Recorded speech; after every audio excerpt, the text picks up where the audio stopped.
Você toma remédio para a pressão. Ou conhece alguém que toma, provavelmente mais de um, provavelmente há anos, e provavelmente nunca questionou, nunca perguntou, nunca teve dúvida porque o médico receitou, os números da pressão melhoraram e parecia que o problema estava resolvido. Só que existe uma categoria específica de medicamentos para pressão arterial que está presente na prescrição de milhões de mulheres brasileiras acima dos 60 anos e que tem um efeito sobre os rins que pouquíssimos médicos explicam na consulta. Não porque seja segredo, mas porque numa consulta de 15 minutos, com tantas coisas para discutir, esse detalhe raramente aparece. E quando aparece, aparece tarde. Eu não vim aqui te dizer para parar de tomar o seu remédio. Isso seria irresponsável e perigoso. A hipertensão arterial não tratada mata. Eu vim te dizer que existe uma conversa que você precisa ter com o seu médico na próxima consulta, que existem sinais nos seus exames que você precisa saber interpretar e que existem hábitos alimentares e de hidratação que, combinados com esse medicamento específico, estão acelerando um processo de dano renal silencioso que os exames só detectam quando já está em estágio avançado. Hoje eu vou te explicar qual é essa categoria de medicamento, o que ela faz com os rins de uma mulher acima dos 60 anos especificamente, quais são os sinais de alerta que você pode identificar nos próprios exames de sangue e urina, e o que fazer de diferente na alimentação e na hidratação para proteger os seus rins enquanto continua tratando a pressão da forma que o seu médico orientou. Não sai daqui antes de chegar à parte onde eu falo sobre os exames que você precisa pedir, porque essa é a informação mais prática e mais imediatamente útil desse vídeo. Eu sou a doutora Ana Beatriz Fontes, nutricionista com 30 anos de experiência, atendendo mulheres na maturidade. Deixa o seu like agora, se inscreve no canal e manda esse vídeo para uma mulher que você ama que toma remédio para a pressão, porque essa conversa pode mudar o resultado de um exame que ela vai fazer nos próximos meses. Preciso que você conheça a Dona Neuza antes de qualquer outra coisa. Neuza tem 68 anos, mora em Fortaleza, foi costureira por 40 anos, aposentou-se há 5, cuida dos netos 3 vezes por semana e tem hipertensão diagnosticada há 12 anos. Ela tomava o mesmo remédio para a pressão há 8 anos, a pressão estava controlada dentro dos parâmetros que o médico considerava aceitáveis para a idade dela, e ela achava que estava tudo bem. Nunca teve sintoma de problema renal, nunca sentiu dor nos rins. Nunca teve nenhum sinal visível de que algo estava errado. Quando a filha dela a trouxe ao meu consultório para uma avaliação nutricional de rotina, eu pedi que ela trouxesse os últimos exames de sangue. Quando olhei para a creatinina sérica, vi que ela tinha subido gradualmente ao longo dos últimos 4 anos. Não estava acima do valor de referência do laboratório ainda, mas a curva ascendente era clara para quem sabia o que estava olhando. A taxa de filtração glomerular estimada, que é calculada a partir da creatinina, tinha caído de 78 para 54 ml por minuto por 1,73 metros quadrados nos últimos 4 anos. Isso colocava a Dona Neuza no estágio 3A da doença renal crônica, uma classificação que o médico dela nunca tinha mencionado porque cada exame isolado parecia dentro do normal ou levemente alterado. O medicamento que a Dona Neuza tomava para a pressão era um diurético tiazídico, especificamente a hidroclorotiazida, que é um dos medicamentos para a pressão mais prescritos no Brasil e no mundo. E aqui preciso ser muito precisa, porque não estou dizendo que a hidroclorotiazida é um medicamento ruim. Ela tem eficácia comprovada no controle da pressão arterial e benefícios cardiovasculares documentados. O problema específico é o que ela faz com os rins de uma mulher acima dos 60 anos quando usada por anos sem o monitoramento adequado da função renal e sem as medidas protetoras que a alimentação pode oferecer. Para entender o problema, você precisa entender como os diuréticos funcionam e o que isso significa para os rins de uma mulher na sua faixa etária. Os diuréticos tiazídicos agem nos rins estimulando a eliminação de sódio e água pela urina. Esse é o mecanismo que reduz o volume de sangue circulante e, consequentemente, reduz a pressão arterial. Funciona. O problema é que, junto com o sódio e a água, os diuréticos tiazídicos também aumentam a eliminação de potássio, magnésio e zinco pela urina.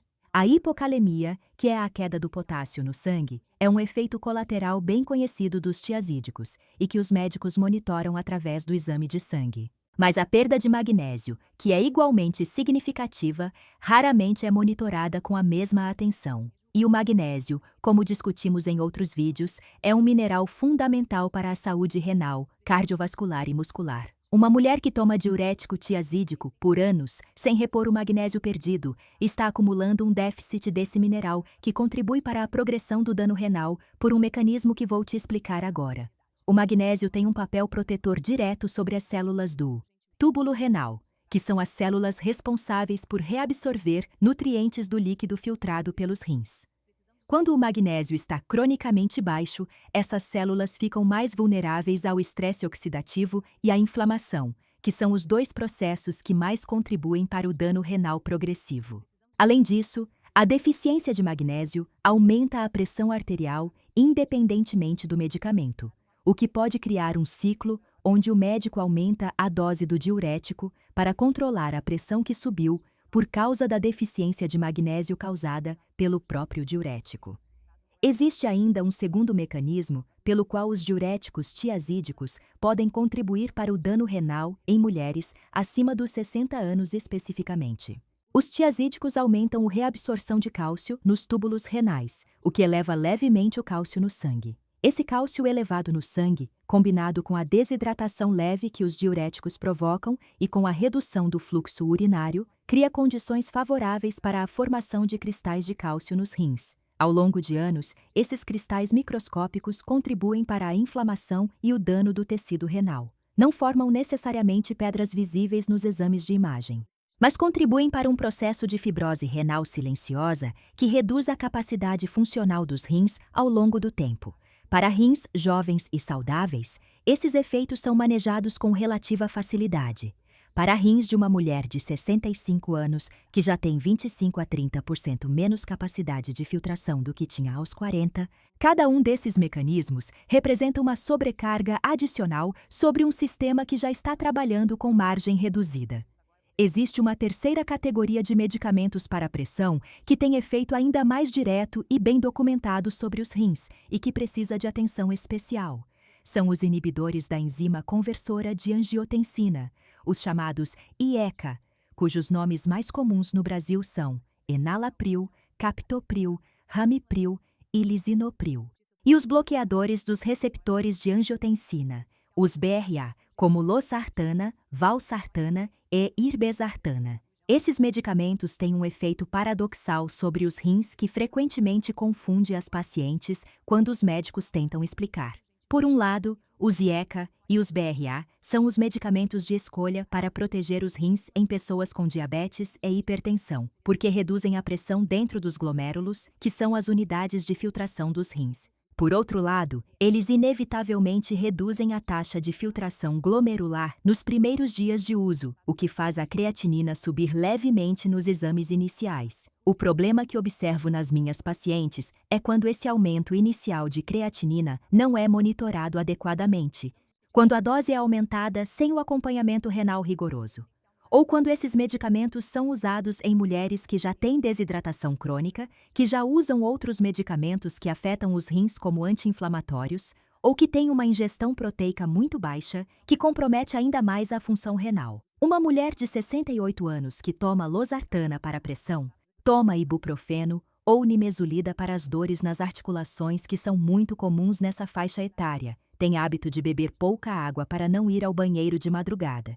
e come pouca proteína porque acha que proteína faz mal para os rins, está criando uma sobrecarga renal de 4 frentes simultâneas, que nenhum exame isolado vai capturar de forma clara, mas que ao longo de anos produz um dano cumulativo real. Preciso te contar o que aconteceu com a dona Neuza depois que ela trouxe esses exames para a minha avaliação.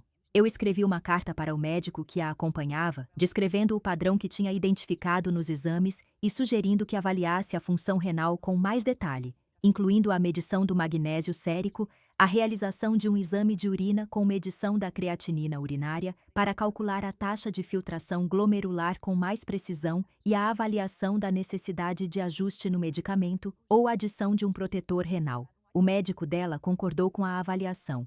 Fez os exames adicionais que confirmaram o padrão de declínio renal e ajustou o medicamento, trocando parte da dose do diurético tiazídico por um BRA em dose baixa, que tem perfil protetor renal mais favorável para o estágio em que ela estava. Ao mesmo tempo, trabalhei com a dona Neuza nos hábitos alimentares e de hidratação, que vou te apresentar agora. A primeira mudança foi a hidratação. Como discutimos no vídeo anterior sobre os erros ao beber água, a dona Neuza tinha o hábito de restringir a água à tarde, para não ir ao banheiro de madrugada. Com o diurético, essa restrição era ainda mais prejudicial porque o medicamento já estava forçando uma perda de líquido que precisava ser reposta ao longo do dia. Estabelecemos o protocolo de pequenos copos regulares distribuídos ao longo do dia, comparada apenas nas 2 horas antes de dormir. A segunda mudança foi a reposição de magnésio através da alimentação. As melhores fontes alimentares de magnésio são as sementes de abóbora, a castanha do Pará, o espinafre cozido, o chocolate amargo com mais de 70% de cacau, a aveia, o feijão preto e a banana.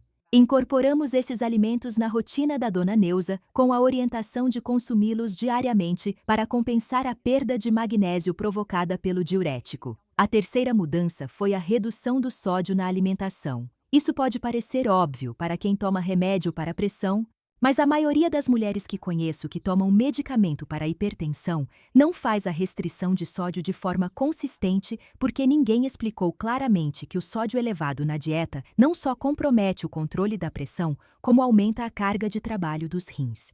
Cada miligramas de sódio que os rins precisam eliminar representa trabalho de filtração. Para rins com capacidade já reduzida, reduzir o sódio da dieta é uma das formas mais eficientes de aliviar essa carga de trabalho. Os principais vilões de sódio na dieta de mulheres brasileiras acima dos 60 anos são os embutidos como presunto e salame, que já discutimos em outro vídeo, o queijo processado, os temperos industrializados como o caldo de carne em tablete e os sachês de tempero pronto, o pão industrial, os enlatados e os molhos prontos. Reduzir esses alimentos e substituir por temperos naturais como alho, cebola, ervas frescas e limão faz uma diferença mensurável na carga de sódio que os rins precisam processar todos os dias. A quarta mudança foi a adição de alimentos com efeito protetor renal documentado pela ciência. O primeiro é a beterraba. O suco de beterraba, ou a beterraba cozida ou assada consumida regularmente, tem nitratos naturais que são convertidos pelo organismo em óxido nítrico, um vasodilatador que melhora o fluxo sanguíneo renal e reduz a pressão dentro dos glomérulos. Um estudo publicado no Journal of the American Society of Nephrology mostrou que o consumo regular de beterraba está associado a menor progressão do dano renal em pessoas com doença renal crônica inicial. O segundo alimento protetor renal é o azeite extra virgem consumido cru. Os polifenóis do azeite extra virgem têm efeito anti-inflamatório direto sobre o tecido renal, e estudos mostram que populações com alto consumo de azeite, como parte da dieta mediterrânea, têm menor prevalência de doença renal crônica. O terceiro é o cúrcuma, que já discutimos no vídeo sobre a força das pernas. A curcumina tem efeito protetor renal documentado através da inibição das vias inflamatórias, NF-κB, nos tecidos renais, reduzindo a fibrose renal progressiva, que é o mecanismo final do dano renal crônico. A quinta mudança foi a eliminação dos anti-inflamatórios não esteroidais, como ibuprofeno e nimesulida, que a dona Neuza usava com frequência para as dores nas articulações. Os anti-inflamatórios são nefrotóxicos, ou seja, tóxicos para os rins, especialmente em pessoas que já usam medicamentos que afetam a circulação renal, como os IECA e os BRA.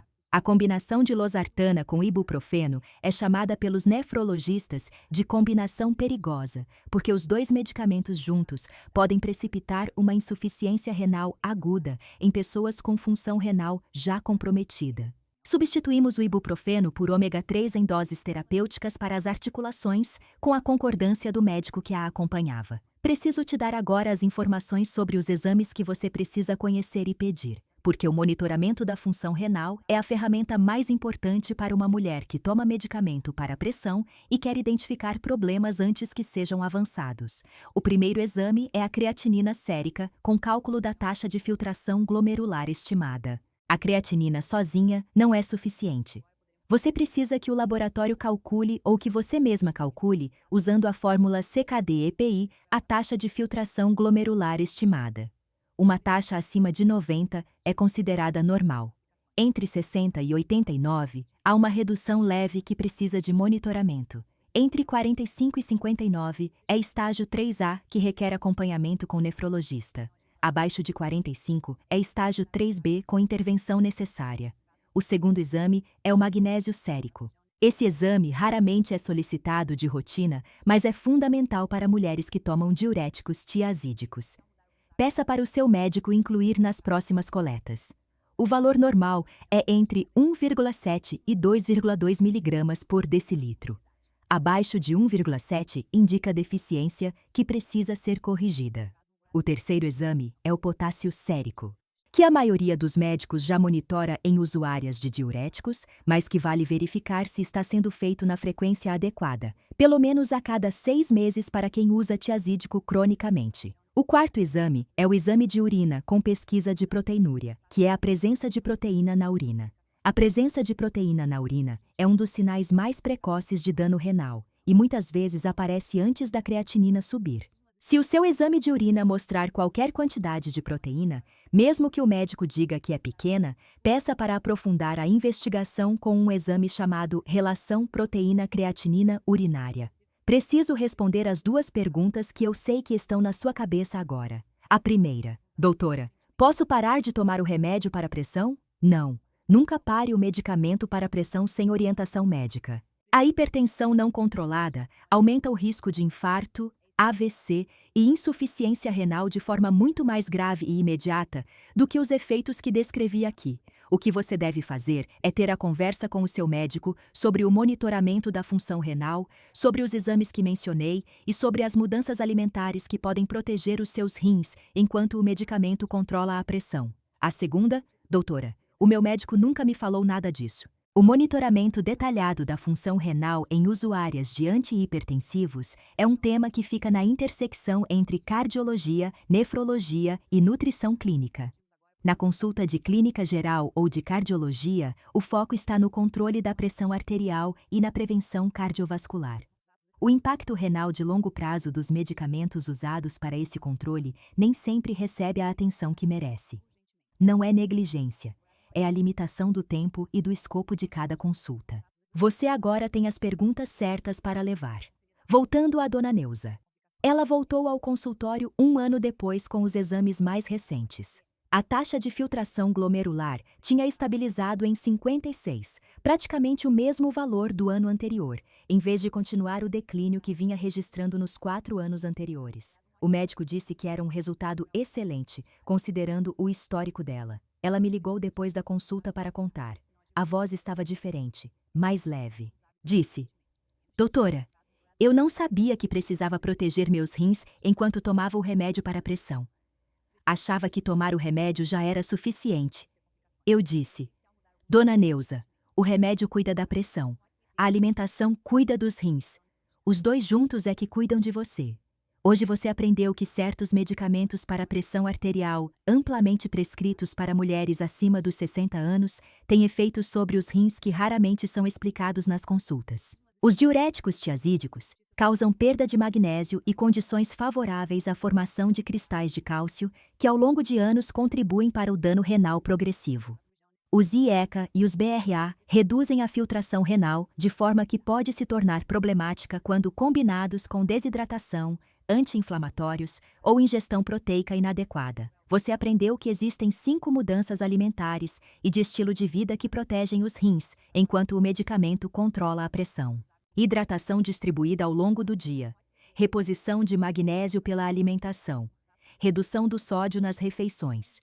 Adição de beterraba, azeite cru e cúrcuma com efeito protetor renal documentado. E eliminação dos anti-inflamatórios não esteroidais. E você aprendeu 4 exames que precisa conhecer e monitorar. Creatinina com cálculo da taxa de filtração glomerular, magnésio sérico, potássio sérico e pesquisa de proteinúria na urina. Se esse vídeo te fez olhar para os seus exames de sangue de outro jeito, faz uma coisa agora. Pega os últimos exames que você tem em casa, procura a creatinina sérica e verifica se o valor está subindo ao longo dos últimos anos comparando os exames diferentes. Mesmo que cada valor isolado esteja dentro do normal, a tendência de subida ao longo do tempo é o sinal de alerta mais importante. Se encontrar essa tendência, leva esse vídeo na próxima consulta e pede para conversar sobre o monitoramento renal. Manda esse vídeo agora para uma mulher que você ama, que toma remédio para a pressão. Ela provavelmente nunca teve essa conversa com o médico e pode estar acumulando dano renal silencioso que ainda dá tempo de reverter ou estabilizar. Deixa o seu like, se inscreve no canal Doutora Ana Beatriz Fontes e ativa o sininho porque toda semana tem um vídeo novo com informações como essa, feitas para mulheres que querem envelhecer com saúde, com rins funcionando bem, com exames que contam a verdade e com a informação necessária para tomar decisões inteligentes sobre a própria saúde. Me conta nos comentários. Você toma remédio para a pressão? Monitora a função renal regularmente? Me conta lá embaixo. Eu leio tudo. Eu sou a doutora Ana Beatriz Fontes e te desejo saúde, rins fortes, pressão controlada e muitos anos pela frente com qualidade de vida e independência. Cuida de você. Até o próximo vídeo.